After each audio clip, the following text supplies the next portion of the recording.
안녕하세요. 네, 성불도 내용 해설 두 번째 시간이고요. 이제 성불도에 있는 칸에 있는 내용을 하나씩 이제 설명해 드리는데 전체는 다 설명을 못 드려서 이런 방식이다 이렇게 만들었다. 그리고 나머지 없는 부분들은 물론 이제 미래학교에서 다 이제 만들어서 줄 거예요, 선생님들은. 근데 일반인들은 이걸 들으시는 분들은 이 칸에 없는 것들 나중에 그러면 그것들은 이렇게 인터넷을 뒤지거나 그러면 아마 찾을 수 있습니다. 이렇게 시고요. 먼저 이 성불도 이제 2강이 이제 인간세 첫 번째고 요게 이제 석가열의 응화사적입니다. 석가열의 응화사적은 청나라 중기에 나온 거기 때문에 우리나라에 이게 유입이 안 됐어요, 거의. 그래서 요 석가열의 응화사적이 있는 곳은 저기 딱 하나가 있습니다. 어디 있냐면 청룡사. 혹시 아시는 분? 저기 암성 쪽에 가면 있는데 청룡사. 안성이요? 남사당패 시작됐던 곳. 거기에 벽화에 있습니다. 그 당간지주 있는 칠장사 있는데 거기 있는데 청룡사.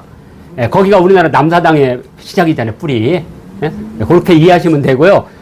그러니까 실제 말로 하면 석시원료 응화사적은 명나라 때 거라 많이 와 있어요. 그래서 우리나라 사찰, 통도산 여러 군데 이게 벽화로 있어요. 그래서 또 이렇게 목판문도 있습니다. 목판문도. 그렇지만 석가열의 응화사적은 번역도 안 돼 있고 소개도 잘 안 돼 있습니다. 그래서 제가 이제 지금 번역 작업 한 중간쯤 했습니다. 근데 왜 이게 어렵냐면 도저히 무슨 말인지 모르는 게 너무 많아. 하다 보면. 그래서 이제 석시 원료 이제 응화사적이나 다른 거 이제 참고하면서 계속 보는데도 이걸 쓰신 분이 청나라 때 강희제의 증손이거든요. 진짜 천재적인 사람이야. 그리고 이 사람이 원래는 저기 황제가 될 수도 있는데 거기는 황제의 꿈을 가지면 그냥 하니까 그림에 그래서 불도에 왜냐면 불도에 입문했다 그러면 얘는 우리 말하면 누구하고 똑같으죠? 효령하고. 그래서 쟤는 야심이 없다 이렇게 생각해서 결국에는 이걸로 정말 우리 인간들에게 좋은 선물을 준 거예요. 제가 왜 이걸 번역하냐면 똑같아요. 저도 이 사찰에서 우리 어머니가 기도로 태어났기 때문에 우리 아버님이 그 스님이 아니고 사찰. 그래서 제 원찰은 법주사인데 아무튼 그래서 저도 이 불교의 하나의 그 선물을 하나 남겨야 되겠다. 그래서 그걸 지금 성불도나 불적도도 있지만 이 석가열의 응화사적으로 그래서 불교에 제가 은혜를 입은 선물로 지금 준비하고 있습니다. 그런데 마침 우리가 성불도를 만들다 보니까 이걸 만약에 안 했다라면 성불도 가지고 무지 고민했을 거예요. 이거 딱 만든 순간 이걸로 하면 되겠다. 이렇게 된 겁니다. 자, 그래서 여기 석시원료 응화사적은 이렇게 목판본도 많이 있습니다. 사찰에서 이렇게. 자, 그리고 여기 아이신규로 영산 이 사람이 바로 강희제의 증손입니다. 그러니까 적손이야, 적통. 왜냐면 만주족은 둘째든 셋째든 넷째든 다 황희를 계승할 자격이 다 있습니다. 그래서 대략 1740년에서 1797년이니까 다른 건 몰라도 정조대왕과 비슷한 연간에 태어나서 비슷한 시대를 살았구나 정도를 알면 이 성불도의 근거가 되는 석가열의 응화사적이 대략 정조시대 때 나온 거다. 그러니까 이제 우리나라에 많이 안 들어온 겁니다. 자, 이렇게 돼 있고요. 자, 먼저 이제 우리가 딱 인간세를 딱 들어가면 첫 번째 만나는 게 석가수적입니다. 그러니까 석가모니는 샤카족의 석가는 이제 종족 이름이에요. 근데 우리가 줄여서 그냥 석가 하는 거지 원래는 고타마 시탈타죠. 원 이름은. 그리고 석가모니는 그냥 그 다음에 샤카족의 깨달은 자 머니 그리고 붓다는 인도말로 성불한 자. 그러니까 다 다른 거예요. 붓다 머니는 이제 만이교에서 이름이 나왔던 거니까. 그래서 이 석가모니를 줄여서 그냥 석가라고 부를게요. 석가가 이 세상에 출현하는 거 수적이라고 그래. 그러니까 뭔가 발자국이 있는 거예요. 뭔가 발자국. 근데 다른 말로 표현할 수가 없으니까. 그러니까 여기 계신 분들이 예를 들어서 1962년 2월 4일 날 태어났지만 그건 생이고 생전에 생전에 10개월 전에 우리 아버님이 서울에서 고향으로 오셨거든요. 그때 제가 수적된 거예요. 잉태의 끈이 시작됐다는 뜻이에요. 뭔지는 모르지만 잉태의 끈이. 이걸 수적이라고 그래요. 그러니까 부처님은 이분은 이제 도솔천에 있다가 자기가 스스로 오신 거고 우리는 뭣도 모르게 끌려온 거고. 예, 아니 나는 가는 건 아는데 오는 걸 모르겠어. 내가 왜 여기 왔는지. 저는 진짜 오리온의 자리에 있고 싶었어요.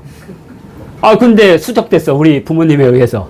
그래가지고 제가 여기 태어난 거 아니에요? 그래가지고 지금 108고에 이 쓰레바퀴 속에 살고 있잖아요. 농담상 그렇게 하는데 하여튼 이렇게 해서 석가께서 이 땅에 오는 이제 시작된 거예요. 그러니까 뭔가 시발점. 그렇죠? 그리고 나서 아직 저기 어머니 뱃속에는 안 들어왔어요. 지금 오리온 자리에서 지금 석가모니가 나 이제 중생을 구하기 위해서 가야 되겠다고 마음 먹어서 샥! 뿅! 한 순간 그걸 석가수적이라고 그래요. 그때 저분이 가는 길을 오다가 번개 맞으면 안 되잖아요. 또는 우주선하고 부딪히면. 그래서 연등불이라는 분이 과거의 부처님인데 지금 우리 인류가 8번째 빅뱅을 맞이했거든요. 그런데 이제 9번 빅뱅이 있어요. 그래서 7번 빅뱅을 전 부처님을 해요. 전불시대. 그리고 이제 8번 부처가 현세 부처님. 그리고 9번 부처님은 미륵불. 딱 이렇게. 그래서 7개 전세 부처님 중에 마지막 부처님이 연등불인데 아마 연등불은 아마 아메바나 아니면 풍뎅이 정도 수준이었을 거예요. 근데 그 풍뎅이 부처님이 어느 날, 다음 빅뱅이 오면 그때는 어떤 생명체가 있는데 정말 진화가 돼서, 이 개정애를 다 깨달아서 진정한 깨달음을 얻을 때 우주의 어떤 근원적인 것을 깨닫는 위대한 성자가 올 것이다. 이렇게 생각하고 그분이 가는 길에 자기 몸을 불태워버렸어요. 길을 탁 열어줬어. 그래서 연등불이라고 해요. 연등불. 불태워. 근데 이제 그것을 다른 말로는 이렇게 정광열애를 해요. 빛을 만들어서 붙여주는 열애다. 그래서 열애, 정광열애. 그래서 이분이 이제 길을 쫙 비춰줄 거 아니에요? 그래서 이제 부처님이 샥 어떻게 됐어요? 그것을 뭐라고 하면 수상입태라고 그래요. 보이지 않는 상이, 본인 상이 코끼리로 샥! 아니, 우리 올 때는 모르잖아요. 뭘로 왔는지. 그렇지만 어머니 뱃속에 딱 들어간다는 형상이 생기죠. 그때 바로, 우리는 그걸 태몽이라고 그래. 곶감을 들어온다든가, 거북이로 들어오는가, 뭐, 지렁이로 들어오는가. 태몽 다 꾸잖아요. 태몽이 없으면 영험하지 않은 거예요. 하여튼 수상입태한 거예요. 그래서 코끼리를 샥 해가지고 어머니 뱃속에 샥 들어온 거예요. 샥. 그래서 이제 드디어 이게 잉태됐다는 거예요. 그래서 여기 보면 코끼리를 타고 어미에 잉태되다. 금방금방 이해되시죠? 그래요? 그래서 1번이 석가수적부터 시작합니다. 그래서 주사위를 던져서 석이 나오면 1번, 가가 나오면 2번, 모가 나오면 3번, 니가 나오면 불이 나오면 그 다음에 공이 나오면 꽝 이렇게 되어 있습니다. 그러니까 불교에서는 공을 깨달으면 깨달음의 세계로 가는 거지만 현실 세계에서 공은 꽝이야. 현실 세계는 색이거든요. 우리가 형상을 갖고 살거든. 그래서 형상이 없는 것은 열반했을 때. 그래서 우리가 주사위를 던질 때 공은 깨달음의 공이 아니라 아무것도 얻지 못한 헛것으로 이렇게 만든 겁니다. 이렇게. 불교 색깔은 좀 어렵죠? 예수님처럼 쉬운데 갈릴리 푸른바다 이렇게 하면 딱 나오는데 가장 인간적인 건 부처인데 종교적으로는 가장 비현실적이 돼버렸고 그 다음에 가장 비현실적으로 오신 분은 가장 현실적이야. 예수님은 되게 정반대의 길을 걷는다는 거. 아마 기독교 세계와 불교 세계를 그렇게 이해하시면 돼요. 이분은 정말 인간으로 오셨어. 근데 나중에 가장 비인간적인 숭배를 받으셔요. 하여튼 골 때리는데 자 이제 거기 4번 5번은 그렇게 중요하지 않고 바로 6번이 수하탄생이에요.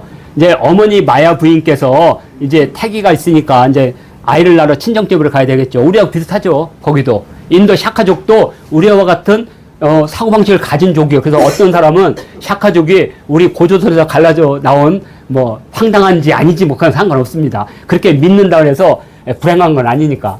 그걸 믿는 사람은 되게 행복해해요. 샤카족이 우리한테 왔다는 거.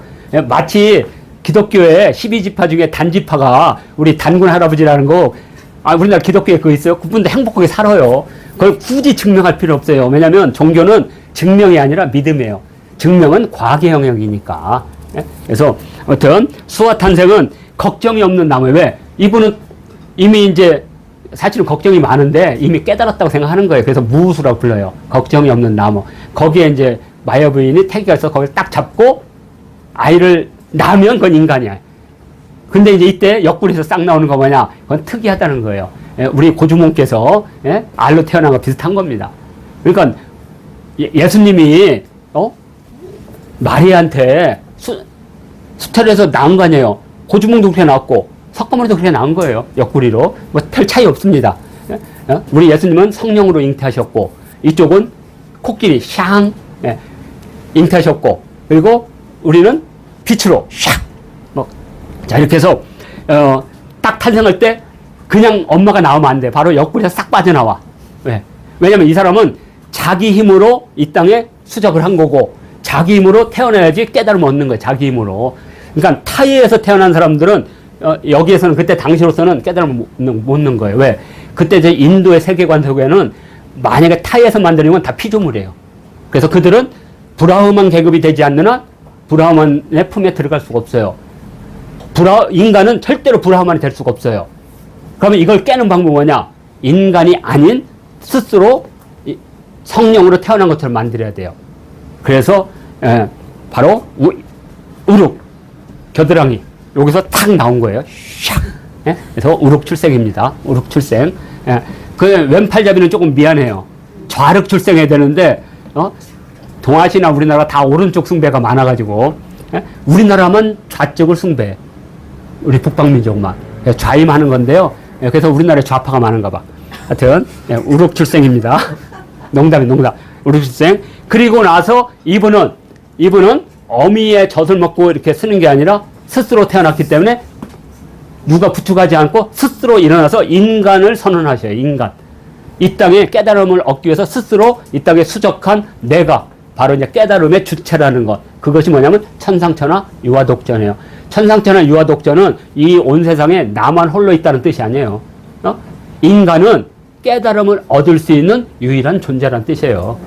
거기가 딱 잠깐 유아독전을 그렇게 이렇게 오독하는 거죠. 한문식. 그게 한문식 번역을 해서 그래요. 그래서 인간으로 와서 내가 이제 깨달음의 주체로 벌떡 일어나서 그래서 동서남북에 7걸음을 가요. 7걸음. 그러니까 7걸음은 여러 설이 있어요. 과거의 모든 생명체는 스스로 깨달은 사람이 하나도 없어요. 왜? 아메바 수준이라고 했잖아요. 풍뎅이 수준. 그러니까 전세의 최고 영적인 동물은 아마 지렁이나 아메바나 플랑크톤 정도 됐을 것 같아요. 아메바 정도. 그러면 웃기잖아요. 전세는 그 정도 진화가 안 됐어요. 현세. 그러니까 우리가 8번째 빅뱅 이후의 생명체는 고도로 진화된 인간. 근데 이 인간도 아주 덜 됐어요. 왜냐? 욕망 속에 있어가지고 서로 죽이고 싸우고 하잖아요. 예? 다음 세계, 미륵 세계는 그런 거 없어. 예? 거기는 영적으로만 살아요. 그거. 하여튼, 거기 살고 싶어. 자, 하여튼 이렇게 해서, 동서남북, 그런 뜻도 있고, 또 7이라는 게 또 인도 세계에서는 우주 창조의 숫자예요. 딱 7일. 그게 이제 기독교로 넘어가서 이제 7일이 된 거거든요. 그래서 7개의 신이 하나씩 해서 7일 동안 이 세상을 창조했다는 그게 이제 북인도와 오늘날 저기 페르시아에서 통용되는 세계관이에요. 7신. 그래서 아마 그 7일 것이다라는 설도 있고. 그러면 천상열차 분야지도에 예. 그 7개 별이 4개 사방에 있는 것도 살짝 그쪽 세계관하고 연결되는 거예요. 그 28수는 북방민족 샤먼 세계에서 나오는 7회력. 7일을 기본으로 하는, 지금 마야력이나 7일을 기본으로 하는 데서 52주. 그래서 이 수레바퀴가 52개로 되어 있어요. 52개 곱하기 7하면 딱 얼마 나와요? 364 나오거든. 하루가 신이 쉬는 날이에요. 그래서 그날은 샤먼 빼놓고는 다 자. 왜냐면 샤먼은 그 태양이 도망가면 안 되니까 지키고 있어야 돼. 이렇게. 그런 이제 그 역법이 많아요. 하여튼 7일력. 이렇게. 아마 북두칠성 때문에 7개를 맞췄는데 7일력은 문제가 많아요. 28일씩 하게 되면 한 2, 3년이 지나면 주기가 안 맞아요. 그래서 우리가 지금 7일수를 쓰는 서양력도 되게 안 맞아요. 왜냐면 30일가 안 맞아. 28일이기 때문에. 그래서 월요일 날 되게 신경 쓰이다가 다음 며칠, 한 2달 지나면 수요일 날 괜히 짜증나고 이게 안 맞아서 그런 거예요. 원래는 10일 단위로 해야만 사실은 거의 달의 주기와 맞아 들어가겠어요. 그래서 우리가 그것을 상순, 중순, 하순 이렇게 부르는 겁니다. 자, 그래서 행주 7부라고 합니다. 천상천하, 유화, 독존 7걸음 걸었다는 거. 자, 이렇게 보면 되고요. 다음에 여기 보면 이렇게 파랗게 돼 있는 거, 이것도 그냥 만든 게 아니에요. 일반적인 연꽃은 그냥 황토에 있는 연꽃에서 노랗겠지만 불교의 세계관 속에서는 깨달음이 되게 높은 사람은 푸른 연꽃, 청년에서 태어나고 좀 더 1000년 정도 수련한 사람은 홍년, 그리고 3000년 정도의 공덕을 쌓은 사람은 100년에 태어나요. 그래서 여기도 연꽃이 3개가 있습니다. 그냥 4종류가 있는 거죠. 4종류. 불교에서는 이 3개를 4개 색으로 보니까 그래서 주황색은 일반 행주 7부 구에서 예. 10으로 오셨는데 일부러 오셨는데 다 할 수가 없어가지고 그렇게 큰 거 없으니까 이렇게. 그래서 오욕, 오락이라는 건 뭐냐면 오욕에 오락한다는 미쳤다는 거예요. 이걸 절제해야 되는데, 예를 들어 이런 거잖아요. 식도락이라 해서 맛집을 하다 보면 자꾸만 맛있는 거 하다 보면 결국에 영양실조로 죽는 거거든요. 골고루 먹어야 되는데, 그것처럼 5가지 욕망, 이걸 불교의 오욕이라고 그래요. 오욕 7정 중에 오욕. 그래서 재물욕, 명예욕, 식욕, 수면욕, 색욕. 그래서 요것을 일부러 부처님이 자꾸만 출가의 뜻을 갖고 있고, 또 예전에 우리 선인, 그러니까 이 말하면 우리가 점성술가나 이 사람은 현세에 태어났으면 위대한 전륜성왕이 될 것이요, 깨달음을 추구하면 부처가 될 것이 하니까 아버지가 불안해서 애한테 그냥 즐거움은 다 준 거잖아요. 그게 오욕 오락이에요. 오욕에 푹 빠지게. 그래서 결혼도 시키고. 근데 부처님이 이제 성박을 4개를 가게 돼요. 그게 이제 바로 뭐냐면 사문유관이야. 사문에 논류죄다 볼관자. 4개, 성문 4개를 갔더니 이렇게 동문에서는 늙어서 힘이 없는 노인을 보고, 그 다음에 남쪽에 가니까 병들어서 죽어가는 사람을 보고, 그 다음에 서쪽에 갔더니 죽은 시체들을 보게 되고, 그런데 북쪽으로 갔더니 수행한 사람을 딱 본 거예요. 저기에 길이 있구나. 그리고 나서 집에 와서 반가사유를 하는 거예요. 이 반가사유는 2가지가 있는데, 하나는 태자사유상이 있고 하나는 미륵보살 반가사유상이 있어요. 원래 태자사유부터 시작하는 거예요. 이 태자사유상은 내가 깨달음을 얻어서 이 고에 빠지는 중생을 제도하겠다, 나의 삶과 죽음을 고민하고 사회를 제도하겠다는 태자의 사유, 그러니까 여기 반가사유가 그래서 있는 거예요. 반가사유가. 이따 보여드리겠습니다. 그리고 나서 이제 어딜 가냐, 도망가야죠. 이걸 초계출가라고 합니다. 이 초계출가가 뭐냐면 처음으로 아버지한테 나 출가하겠소 이렇게 밝힌 거예요. 아버지가 난리 났지. 뭐 그렇게 하게 하려고. 자, 그러니까 어떻게 해요? 야반. 이렇게 야반 유성이에요. 야반에 유성, 넘을유, 성. 성을 넘었어. 성을 넘어서 야반 도주를 한 거예요. 야반 출가. 야반 유성입니다. 야반에 대전에 있는 유성을 간 거예요. 야반 유성. 아니, 이렇게 이제 애들이 잘 외워요. 요새 애들이 어휘를 잘못해가지고 성을 넘는다는 이거 쉬운 거 아니거든요. 그래서 유성이고, 그 다음에 이제 드디어 이제 자기가 원하는 출가자를 만나서 거기서 처음으로 이제 머리를 깎어요. 그래서 이것을 우리가 낙발무이라고 합니다. 머리를 깎고 수행자의 옷으로 바꿔 입습니다. 그러니까 태자가 입었던 모든 옷을 다 버리고 이제 수행자의 옷으로 갈아입는 거, 이걸 삭발무의라고 합니다. 그죠? 삭발무의. 4번이 그겁니다. 삭발이 아니라 낙발무의. 낙발입니다. 자, 그리고 나서 이제 수 없는 많은 수행자, 이것은 헤르만 헤세의 시다르타를 보면 돼. 헤르만 헤세의 시다르타. 헤르만 헤세가 무슨 뭐 맨날 시만 쓴 거 아니에요? 그분이 데미안하고 시다르타를 썼어요. 그래서 이 시다르타가 그 부처님의 고행의 일기를 그대로 소설로 쓴 거예요. 그러니까 서양인들이 이 정도 깊이 있게 이해하는 건 쉽지 않습니다. 헤르만 헤세. 자, 그래서 거기 이제 드디어 이제 수많은 수행자를 돌아다니다 여기는 길이 없구나. 대가리를 바위에다 깨도 안 되고, 그죠? 막 밧줄에다 매달려서 안 되고, 그건 깨달음이 아니라는 거죠.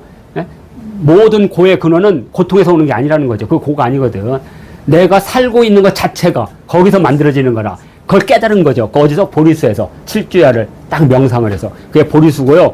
그 순간 딱 깨달았잖아요. 그러면서 부처님이 천상천하 이 세상에 있는 모든 사람들은 내가 부처임을 증명하라 했더니 막 땅에서 막 마귀들 오고 막 마순들이 오고 막 해가지고 당신이 진정한 깨달은 자요. 그래서 항마 촉지를 하는 거예요. 땅으로 땅을 손으로 끌었다. 그래서 부처님 이렇게 앉아 있으면 여기 요게 이제 국립중앙박물관에 있는 충국리 석불 좌상인데 진짜 잘생겼는데 요 손 있죠.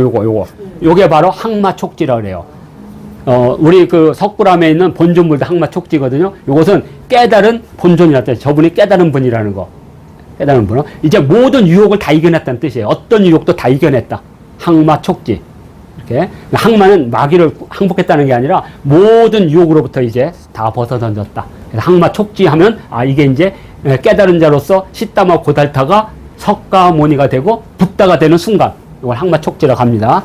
자, 이렇게 하고 그다음에 이제 항마 촉지를 하니까 이 1000개, 왜냐면 1000까지는 깨달음을 갖는 게 아니거든. 그 1000개의 사천왕이 샥 오셔가지고 당신이 진정한 깨달음이요. 나는 당신을 수호하겠소. 그래서 사천왕이 바로 발을 주는 겁니다. 발. 지킨다는 의미. 그래서 이 사천왕이라는 뜻인데 이게 사왕 험불이, 험발이, 바로 그릇을 바쳤다. 이렇게 이해하시면 됩니다. 36번이고요.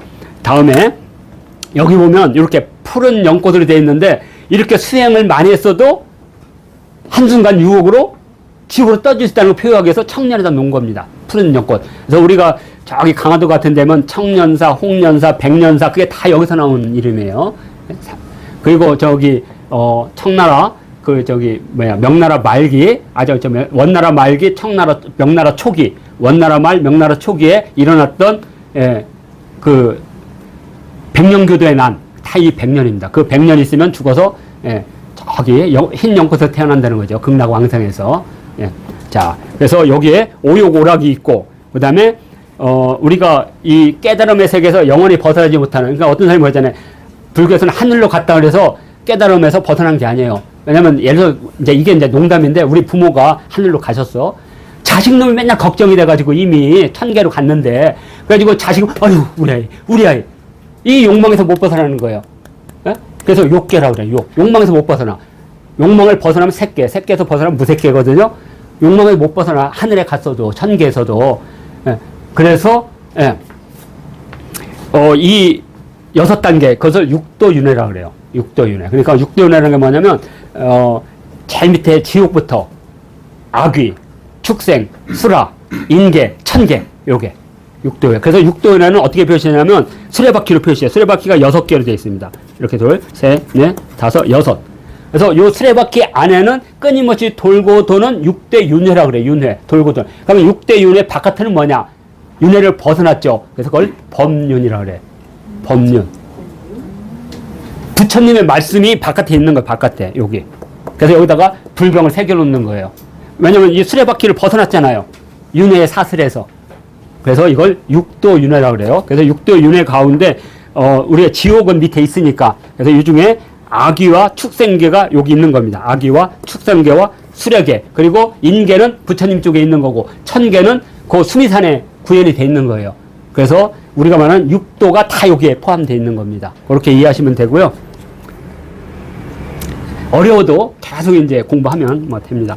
자, 그리고 여기 연꽃. 요 4개 연꽃은 수양이 깊어서 여기는 대부분 주로 점프, 도약을 할 수 있는 겁니다. 여기 나오면, 여기에 불이 나오면 막 수행도가 막, 우리 말하면 파워 막 그 칩을 막 받는 거죠. 그래서 반가사유상. 이건 반가사유는 아까 부처님이 내가 이제 출가를 해야 될지 고민한다 그랬죠. 그래서 반가사유가 있는 거고요. 이 반가사유와 같은 게 바로 미륵하생.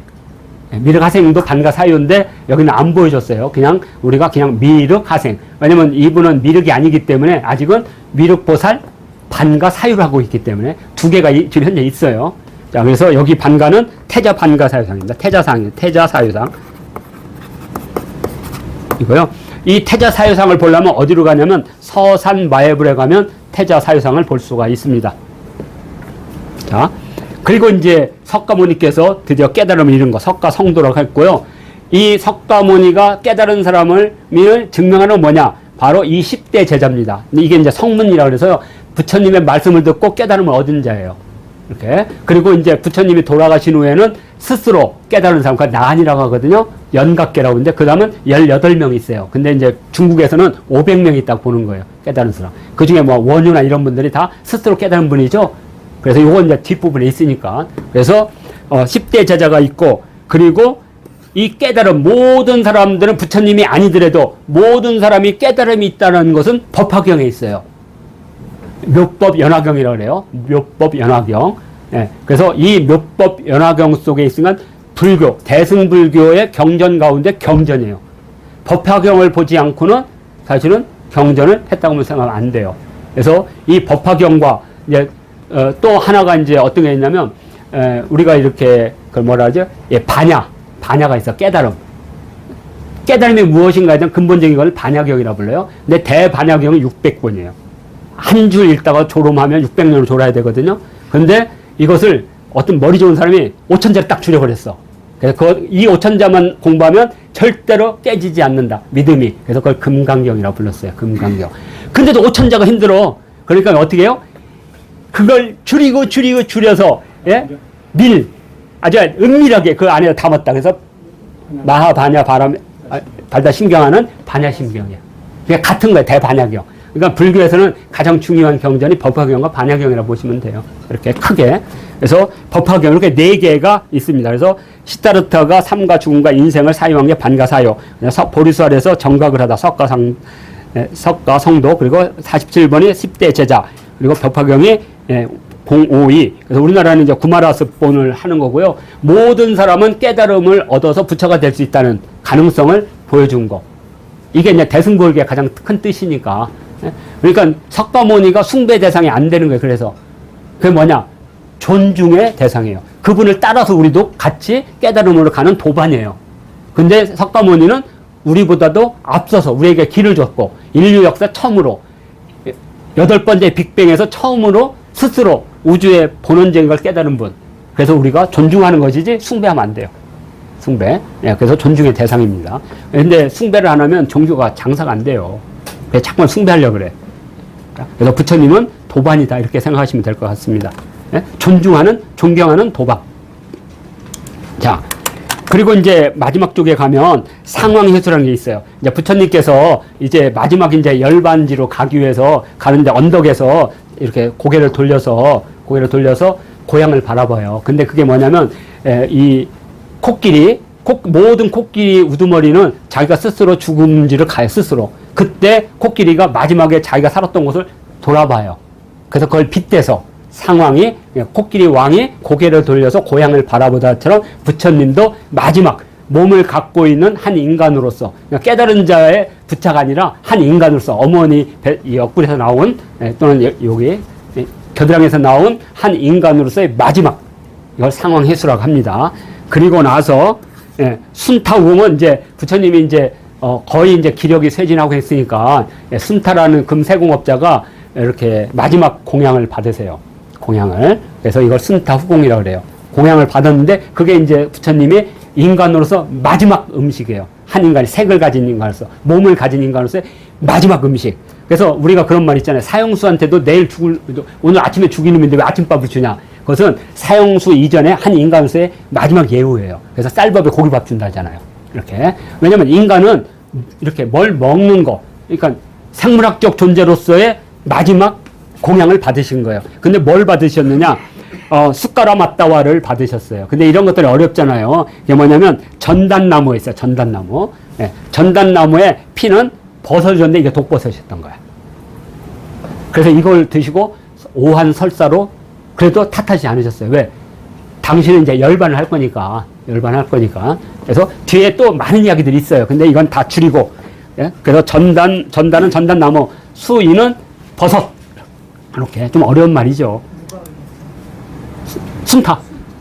예. 의지가 나쁜 거였어요? 아니요. 마지막 공양이? 예. 그래서 이제 마지막으로 그래도 열반은 하지 마시고 좀 더 우리에게 가르침을 주세요. 그게 청불 주세요. 부처님께서 세상에 머물기를 청한 겁니다. 그랬더니 아니다. 그러면서 두 그루가 있는 살아남으란 나무, 거기서 열반에 드신 겁니다. 열반이라는 것은 이제 육신을 가진 한 인간으로서의 육신을 벗어난 거죠. 이렇게. 그러면 영혼이 있냐? 영혼 없다니까. 불교에서는 그런 거 없어. 불교에서는 몸을 갖고 만들어지는 감각들. 그래서 이것을 육가 6개 감각이라고 하잖아. 아니, 비서, 신의. 이거에서 만들어진 의식들을 자의식이라고 그래요. 그러니까 열반에 든다는 자의식으로부터 완전히 벗어난다는 뜻이에요. 그러면 뭐냐? 그게 공이에요. 그 공을 뭐라고 불렀느냐? 바로 여기 보면 인종유교는 이제 마지막에 제자들한테 너희들은 깨달으면 이렇게 하고 나를 믿지 말고 너희들은 오직 진리만 믿고 이거 마지막 가르침을 준 거. 근데 제자들이 결국은 또 이걸 믿으시더라고. 이렇게. 그래서 나중에는 이제 뼈다귀 서로 가져가려고 싸우고 막 그랬습니다. 부처님은 또 뼈다귀를 하니까. 부처님이 열반하신 그 뼈다귀는 부처님이 아니야. 그냥 한 인간으로서 몸을 빌어서 왔던 한 존재일 뿐이에요. 하여튼, 그래가지고 그냥 지금은 그냥 뭐 영골살이 해가지고 막 너무 신앙이 막 너무 많아. 그게 저는 종교를 타락한다고 보는데 뭐 관계없습니다. 그래서 인중욕하고 이제 여기 멸수상정이란 뭐냐면 이제 열반했기 때문에 감각으로부터 모두 독립된 거죠. 감각으로부터. 그래서 수라는 것은 그 반야심경에 행수상 할 때 그겁니다. 내가 육신을 가지면 모든 감각을 받아들이게 돼 있어요. 보고 배우고 그걸 수락하고 그리고 생각이 일어나. 그죠? 행수상이니까. 그래서 이거 멸수상정은 그러한 깨달음이나 생각이라도 완전하게 벗어난 거. 벗어난 거. 예. 휴먼랩 이런 거야. 시신이 있는데 탁 치니까 아직 안 가셔가지고 이렇게 그런 게 없는 상태예요. 완전하게 없는 상태. 그리고 나서 이제 마지막 모든 번뇌로부터 완전하게 벗어나서 정멸이라는 것은 고요하게 우주의 고요한 상태. 이걸 정멸, 다른 말로 뭐 해탈 이렇게 쓰거든요. 예. 그러니까 뭐 열반, 해탈, 정멸, 도피한 다 비슷한 말이니까요. 성불 이렇게 대각, 정각 이렇게 쓰는데 하여튼 대반 열반입니다.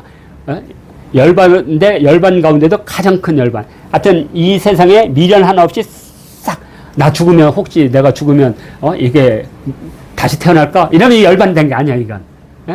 조금이라도 미련이 남는 건데 이분은 완벽하게 미련이 없다는 거죠. 그래서 대반 열반해서 인간세가 이걸로 해서 끝이 나게 됩니다. 자 이렇게 해서 자 이렇게 해서 성불도 내용 해설 제2강을 마치도록 하겠습니다.